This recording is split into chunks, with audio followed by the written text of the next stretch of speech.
Hello guys, मी Anuja. Welcome to my mini blog. तर मेहंदी काढून ठेवली होती. हँड ग्लोव्ह सापडले नाही म्हणून पिशवी बांधली आईने हाताला माझ्या आणि दुसऱ्या हातात ब्रशने लावत होते. तर अद्विकची धडपड बघा ब्रश घेण्यासाठी कशी चालली होती, पण मी का त्याला ब्रश दिलाच नाही. मग गेला कंटाळून पप्पाकडे निघून. आता याच्यात लाल आणि काळी मेहंदी मिक्स केली होती, कारण ना फक्त काळी मेहंदी लावली ना असं वाटतं की नकलीच केस बसवले. तर थोडीशी राहिलेली मेहंदी माझ्या पण केसाला लावली आणि यांच्या पण पूर्ण केस भरवले होते. मला वाटलं किती लाल होतात, पण काहीच लाल झाले नव्हते. सगळे काळे काळे झाले. म्हटलं उगच लावले बाबा. दिसायला तर लाल दिसत होती, पण लावल्यानंतर सगळे काळे काळे केस दिसत होते.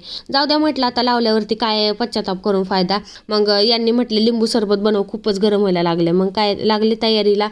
तवलीमध्ये अर्धा लिंबू पिळून घेतला. थंड पाणी तर अगोदरच घेतलेलं. 1 ग्लास साखर टाकली आणि चमच्याने हलवत होते, तर कशाचं मिक्स होतंय नव्हतंच होत. मग ग्लासात ओतून साखर विरघळवली आणि ग्लासामध्ये ओतून घेतलं. मग लिंबू सरबत यांना नेऊन दिलं. संध्याकाळी यांनी हेल्मेट घालून बसले होते. अद्विकची रिॲक्शन बघा.